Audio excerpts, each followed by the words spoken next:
माँ Janaki series present. बोलिए शंकर भगवान की।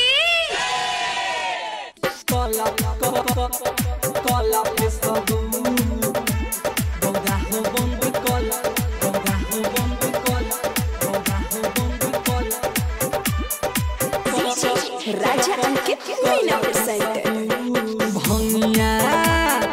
भंगिया धतुरबा दाना कूट गौरा हो बंद कला फेसबू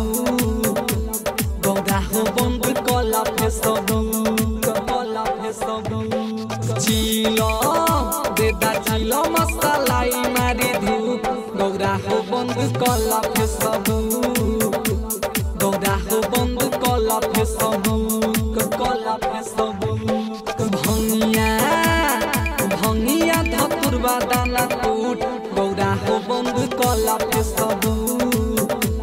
गौरा हो बंद कला फेसबू कला फेसबू कला फेसबू गौरा हो बंद कला गौरा हो बंद कला गौरा हो बंद कला गौरा हो बंद कला कला फेसबू कला फेसबू रिकॉर्डिंग स्टूडियो संज्ञान फिल्म्स। डीजे राजा अंकित मीना प्रेजेंट। हरदम तू रहेलू ए गौरा धन विष्णु न धतुरा ओही में अजुराइल हो दहिया से किन देनी तोहरा के गौरा हो सुना हम पूरा जी मोबाइल हो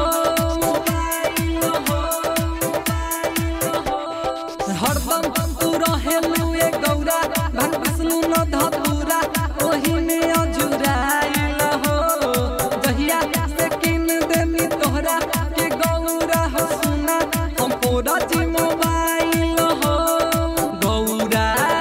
गौरा लागल रहेलू में खूब गौरा हो बंद कला फेसबू गौरा हो बंद कला फेसबू कला फेसबू चिलो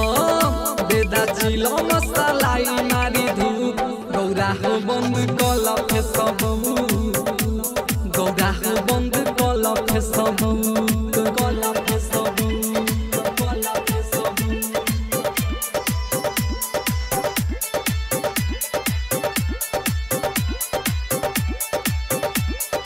कला फेसबू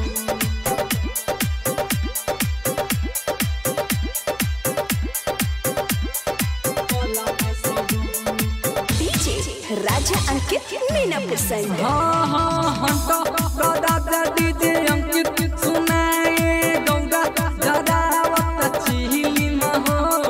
लवली चंदन रॉकी सुनाए गौरा सिखावत इली महो हाँ हंटा दादा डीजे अंकित सुनाए गौरा जरावत चिहिली महो लवली चंदन रॉकी सुनाए गौरा सिखावत इली महो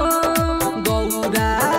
गौरा बतिया तू माना न अजूब गौरा हो बंद कला फेसबू गौरा हो बंद कला फेसबू कला फेसबू चिलो बेदा चिलो मसालाई मारी धूप गौरा हो बंद कला फेसबू गौरा हो बंद कला फेसबू रिकॉर्डिंग स्टूडियो संज्ञान फिल्म्स। Mobile number 958810